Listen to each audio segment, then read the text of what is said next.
The tapping started 3 nights before the blackout. I'm not talking about wind or ice. Those sounds you learn to tune out when you're working oil sands in northern Alberta. This was different, metallic, deliberate, like someone drumming their fingers on steel girders. Except nobody was out there. Nobody sane anyway. My name's Sam. I'm an electrician at Curl, one of those massive extraction camps, dropped in the middle of the boreal forest, where trees outnumber people 1,000 to 1. In February 2016, we had about 200 workers stuck up here during a deep freeze that made your eyes water just thinking about going outside. Rylan heard it first. "You picking that up?" he asked me in the break room on night 3, his coffee mug halfway to his lips. Rylan was my usual partner for after-hours work, 29, fidgety, the kind of mechanic who could rebuild an engine blindfolded but jumped at his own shadow during graveyard shifts. I listened. Tap, tap, tap, tap. "Probably expansion joints," I said.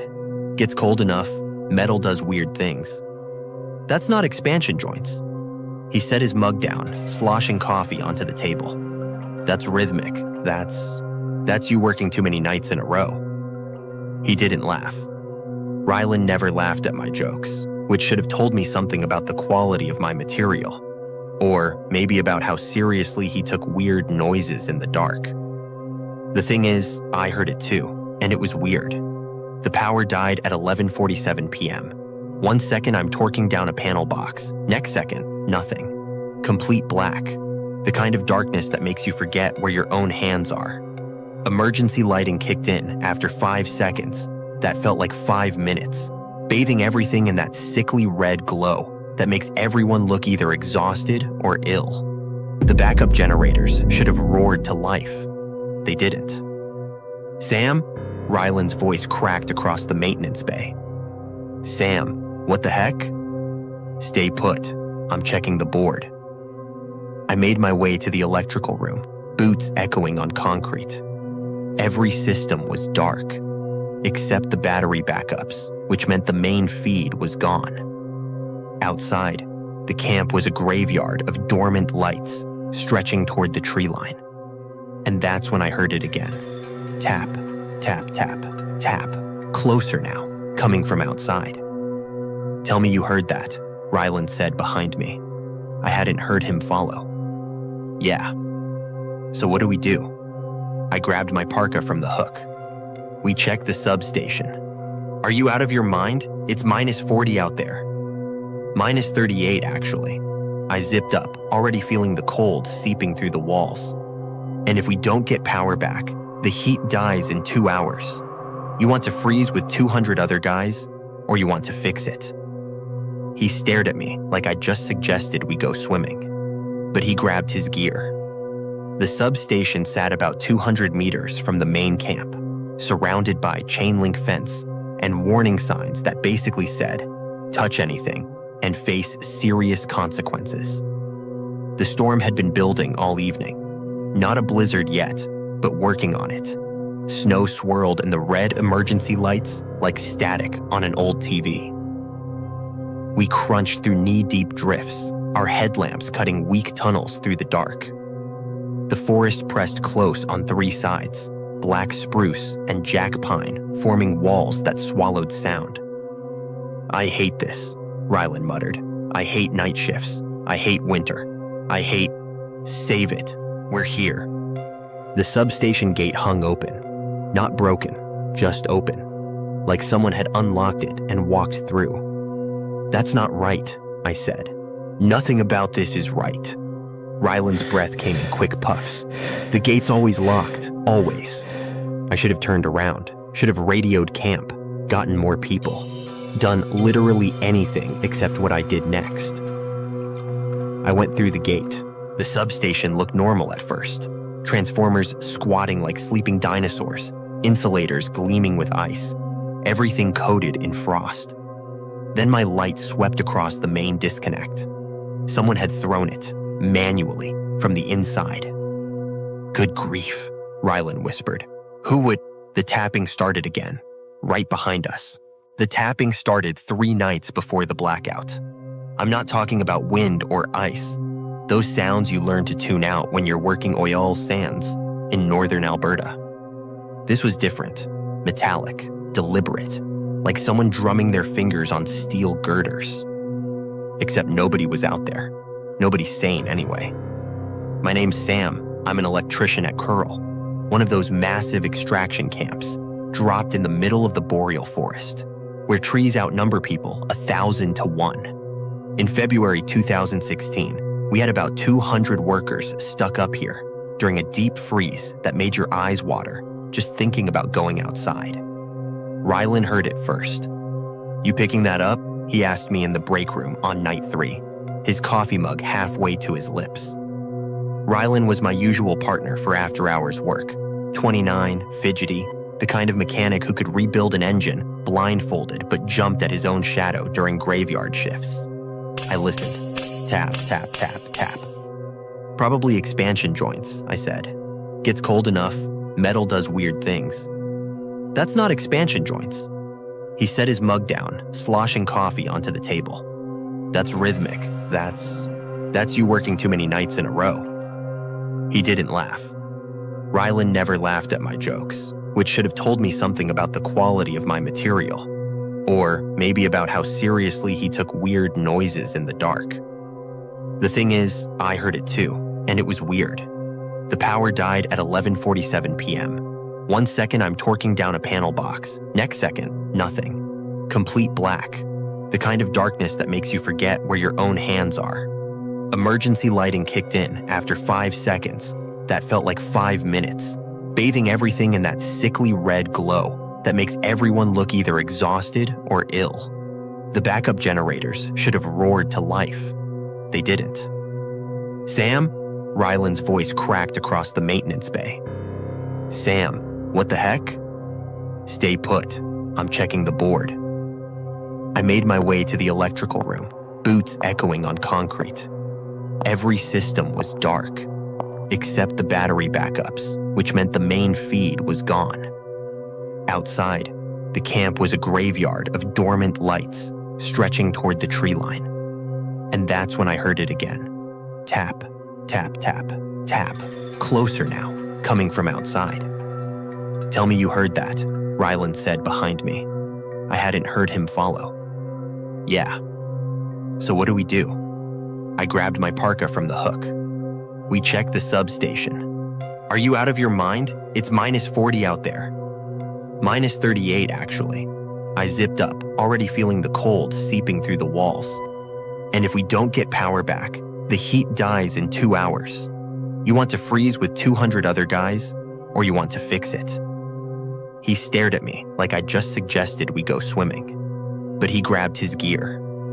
The substation sat about 200 meters from the main camp, surrounded by chain link fence and warning signs that basically said, "Touch anything and face serious consequences."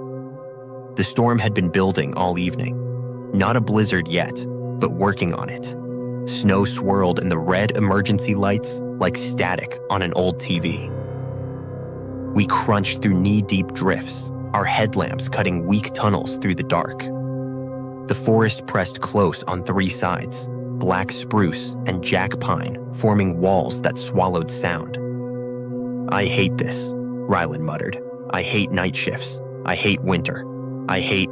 Save it. We're here." The substation gate hung open. Not broken, just open. Like someone had unlocked it and walked through. "That's not right," I said. "Nothing about this is right." Rylan's breath came in quick puffs. "The gate's always locked, always." I should have turned around, should have radioed camp, gotten more people, done literally anything except what I did next. I went through the gate. The substation looked normal at first. Transformers squatting like sleeping dinosaurs, insulators gleaming with ice, everything coated in frost. Then my light swept across the main disconnect. Someone had thrown it, manually, from the inside. "Good grief," Rylan whispered. "Who would—" The tapping started again, right behind us. I'm writing this from my truck, parked outside the Curl main gate. My contract's up. I'm not renewing. Rylan quit yesterday. Just walked off site, Didn't even collect his last paycheck. I tried calling him. Numbers disconnected. Management still saying hypothermia. Equipment failure. Unfortunate accident. They've got doctors and reports and liability forms that all agree. Nothing happened out there that can't be explained by cold and bad luck and human error. But last night, I stood at my window and looked toward the substation. The lights were on, everything running normal, and I saw it again, just for a second, that glitching figure standing at the tree line, watching the camp. It raised one arm, pointed. I don't know what it is, where it came from, what it wants. I just know I'm not staying around to find out. The tapping's getting louder. What if 3 women boarded a shuttle bus and simply ceased to exist before it reached its destination? My name's Jenna Martinez, and I'm a welder's helper at the North Star Oil Sands project up in Wood Buffalo. 27 years old, sending money home to my mom in Red Deer, counting down my rotation days like a prisoner marking walls. The work's brutal, the cold's worse, but the money? The money makes you do things. Like live in a prefab room the size of a closet and pretend you're not slowly losing your mind. I bunked with 2 women who became more than coworkers. They became my camp family. Maya Okonkwo was our safety tech, 33, methodical as all get out, the kind of person who read every sign twice and actually enjoyed filling out incident reports. She wore her high-vis vest even on days off. I used to joke that she probably slept in steel-toed boots. Then there was Lorraine Bouchard, 41, heavy equipment operator, tough as they come. She had 2 kids back in Edmonton and a separation she never talked about.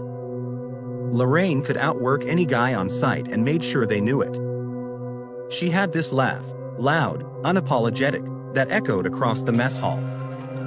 We were on day 9 of our 14-day rotation when it happened. October 17th started like every other difficult morning. Alarm at 5:30 a.m. darkness so thick you could chew it. I shuffled through my routine on autopilot. Coveralls, boots, hard hat, badge. The cafeteria smelled like burnt coffee and industrial eggs. Maya was already there, reviewing some safety bulletin on her phone. Always working. You ever take a break? I slumped into the seat across from her. Breaks are when accidents happen, she said without looking up. Goodness, you're a walking OSHA poster. Lorraine dropped her tray next to mine. Leave her alone. At least she's not hungover like half the workers in here. I grinned. Who says I'm not? You? You tell everyone. Loudly, Lorraine dug into her eggs. Besides, you're too cheap to buy overpriced beer at the camp store. She wasn't wrong. We finished breakfast and headed to the shuttle staging area. The fog had rolled in thick that morning, the kind that swallows everything, turns the whole world gray and claustrophobic. You couldn't see 10 feet ahead. Sound got weird in fog like that, muffled, like the air itself was holding its breath. The shuttle bus idled in its usual spot, exhaust puffing into the cold. Gary was driving, middle-aged guy, quiet, been doing the route for 6 years. He nodded as we climbed aboard. Morning, ladies. Barely, I muttered. The 3 of us always sat together. Middle section, left side, our spot. Maya took the window, Lorraine the aisle, me in between. We were the only passengers that morning, not unusual for the early shift to the remote pad. Gary closed the door. The hydraulic hiss sounded final somehow. I had my lunch bag on my lap. So did Maya and Lorraine. Packed them the night before. Turkey sandwiches, apples, the same boring routine we followed every day. 12 more hours, Lorraine said, leaning her head back against the seat. Don't remind me, I groaned. My back's already screaming. Maya swiped her badge on the reader by the door as we boarded. I heard the beep. Then Lorraine. Then me. 3 beeps. All logged. The bus lurched forward into the fog. Here's where it gets weird. I remember the first few minutes of that drive. The crunch of gravel under tires. The wheeze of the heating system. Lorraine scrolling through photos of her kids on her phone. Maya checking her emails. Me staring out the window at absolutely nothing. Just gray soup pressing against the glass. Then, nothing. Not blackness. Not sleep. Just absence. The next thing I knew, the very next thing, I was standing in my room back at camp. Not sitting on my bed, standing in the middle of the floor. Still wearing my coveralls, my badge clipped to my chest, my lunch bag in my hand. I looked at my phone, 7:47 a.m. The shuttle ride took 15 minutes, 20 in bad weather. We'd left at 5:58. Where the heck had I been for almost 2 hours? I stumbled out into the hallway, heart hammering. Everything felt wrong. The fluorescent lights seemed too bright. The air tasted metallic. Maya's room was 3 doors down. I knocked. No answer. Maya. I tried the handle. Locked. Lorraine's room was on the 2nd floor. I took the stairs 2 at a time, that weird metallic taste getting stronger. Her door was closed. I pounded on it. Lorraine, you in there? Nothing. I was starting to panic when I saw Big Tom from maintenance coming down the hall. You seen Lorraine? I asked. Or Maya? He frowned. You okay? You look pale. Just, have you seen them? No clue. Listen, you're supposed to be at site. They're looking for you 3. No show for shift. My stomach dropped. What? Gary said you never showed up. He got to the pad and you weren't on the bus. They've been calling your radios for an hour. That's impossible. We got on the bus. But even as I said it, I couldn't remember arriving. Couldn't remember getting off the bus. Big Tom's radio crackled. A supervisor's voice, tense. Found personal effects in rooms 14, 18, and 27. Someone get up here. Room 18. That was mine. They found our boots.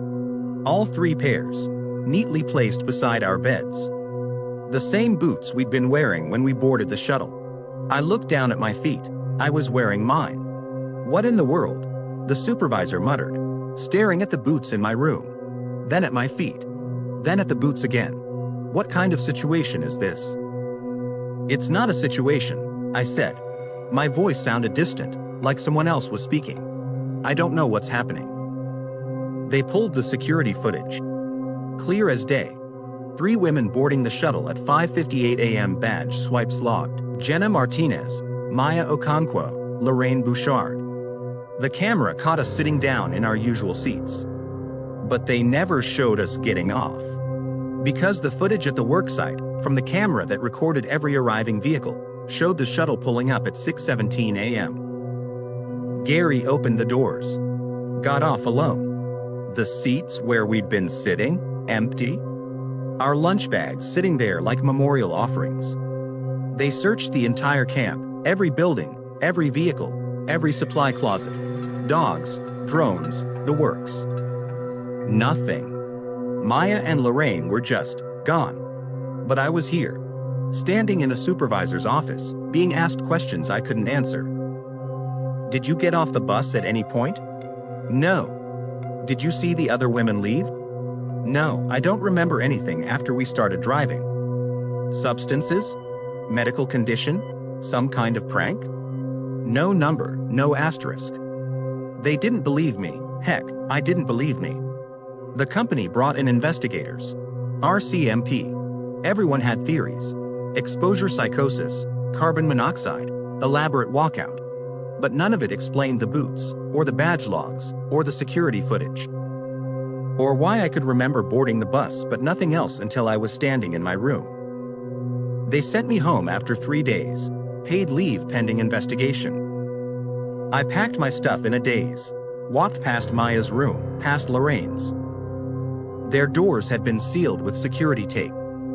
3 weeks later, I got the call. Was Gary, the shuttle driver. His voice shook. Jenna, you need to hear this? Hear what? Just, I'm sending you a file. Audio from the bus, from this morning. What are you talking about? Same date, same time, October 17th, 5:58 a.m., 3 weeks exactly. The file came through. I sat in my mom's kitchen in Red Deer, hands trembling as I pressed play. Static first, then the hydraulic hiss of the shuttle door. 3 beeps. Badge swipes. 3 of them, simultaneous. But Gary's voice, panicked. There's nobody here. The bus is empty. It's parked. It's... Then, underneath his voice, breathing. 3 separate patterns of breathing, overlapping. And whispers, barely audible. 3 voices I'd know anywhere. Maya, asterisk, we're here. Lorraine, asterisk, we're here. And me, my own voice, except I was in Red Deer, 1,000 kilometers away. Asterisk, we're here. The file ended. I dropped my phone. Here's what I think happened. What I've pieced together from nightmares and half memories in that gap in time I'll never get back. Something was on that shuttle with us. In the fog. Something that doesn't follow the rules of what should and shouldn't be. We got on the bus, all 3 of us. But only one of us got off. The others are still on that ride. Stuck in those 15 minutes, looping forever in the fog between the camp and the worksite. And every 3 weeks, they swipe their badges. They breathe. They whisper. We're here. Sometimes. I wake up and my boots are by the bed, even though I was wearing them when I fell asleep. Sometimes I lose time, minutes, hours, and come back to myself standing in the middle of a room with no memory of how I got there. And sometimes, when it's foggy, I hear a bus idling outside. The hydraulic door hissing open. 3 beeps, waiting for me to board. I'm writing this down because yesterday I got a notification. My badge was swiped at North Star Camp. At 5:58 a.m. I haven't been back in 3 months. But somewhere in Wood Buffalo, in the fog, there's a shuttle making its morning route. And I'm on it. We all are.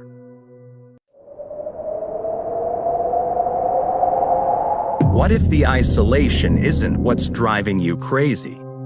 What if something in the room is? The thing about oil sands camps is nobody tells you how the silence gets loud. I'm Mark, 31, pipe fitter, decent at my job, better at keeping to myself. Been doing rotations up here in northern Alberta for 3 years now. 20 days on, 10 days off. The money's good. Good enough that you ignore the cold that bites through your coveralls, the mud that never really comes off your boots, and the fact that you're basically living in a glorified shipping container in the middle of nowhere. Room 213, 2nd floor. That's what they told me at check-in. I looked at the clerk.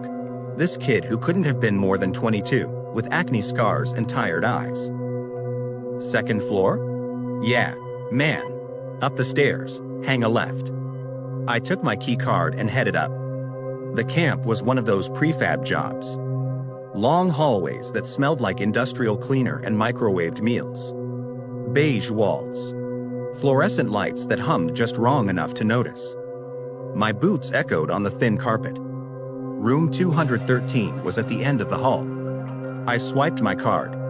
The room was exactly what I expected. Narrow bed, small desk, TV bolted to the wall, bathroom the size of a closet. A vent near the ceiling rattled softly. Home for the next 3 weeks. I dropped my duffel bag and collapsed onto the bed. 14-hour shift in -30 weather does things to your body. I was asleep before I could think about. The footsteps started on night 3. I woke up at 3:12 a.m. The red numbers on the clock burned into my vision. Above me, directly above me, someone was walking. Slow, deliberate steps. Heel toe. Like someone pacing. I lay there, staring at the ceiling. The footsteps moved from one end of the room to the other. Then back. Then stopped. I grabbed my phone. Typed out a message to the front desk, then deleted it. What was I going to say? Someone's walking around upstairs? I'd sound like an idiot.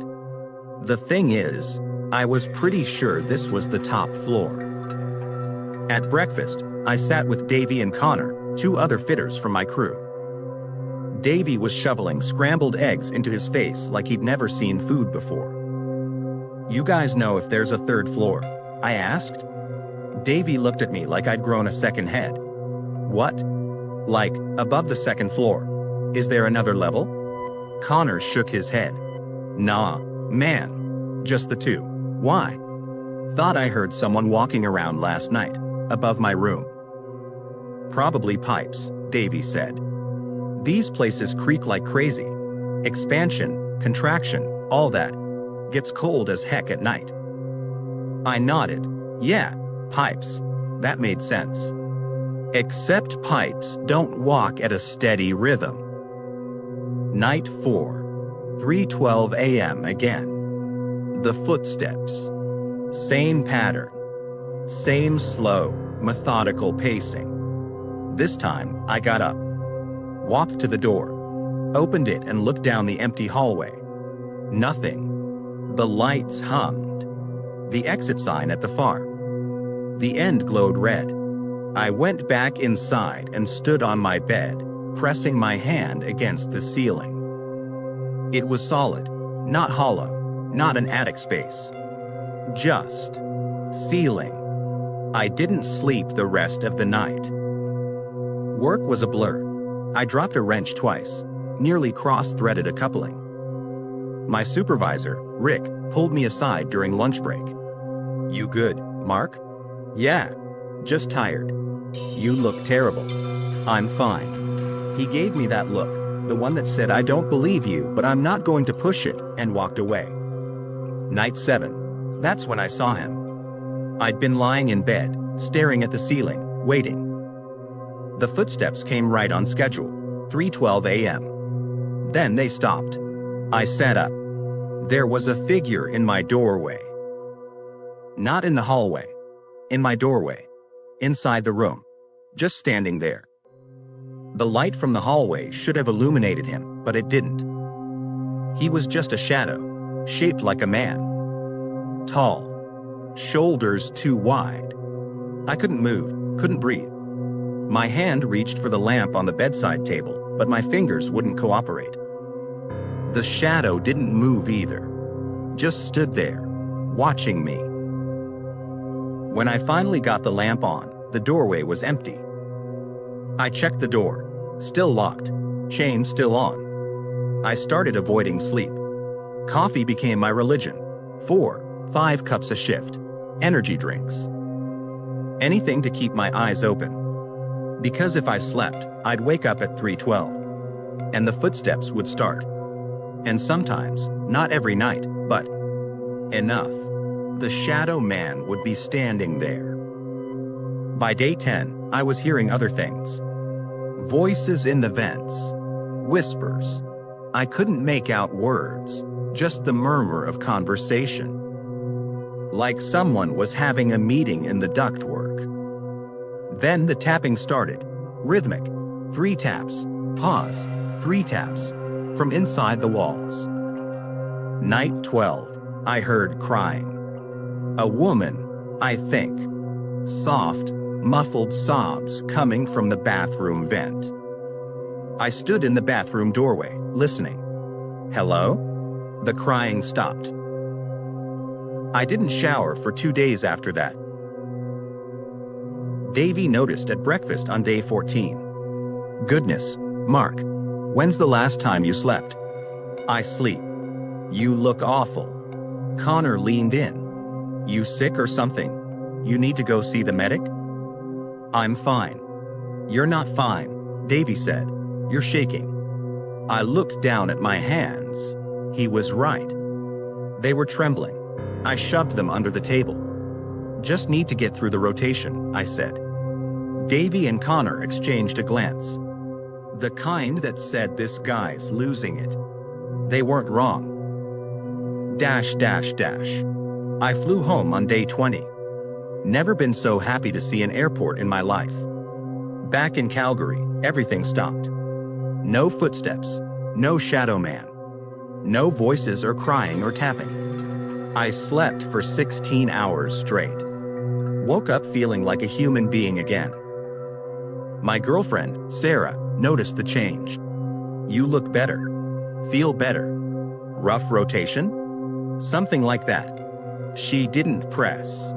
That was one of the things I liked about her. She gave me space. I spent the next 10 days convincing myself it had all been in my head. Sleep deprivation does wild things to your brain. Hallucinations. Auditory distortions. That's all it was. Stress. Isolation. Too many hours in the cold. When I flew back up for my next rotation, I told myself it'd be different. They gave me room 213 again. Can I get a different room? I asked the clerk. Different kid this time. Same tired eyes.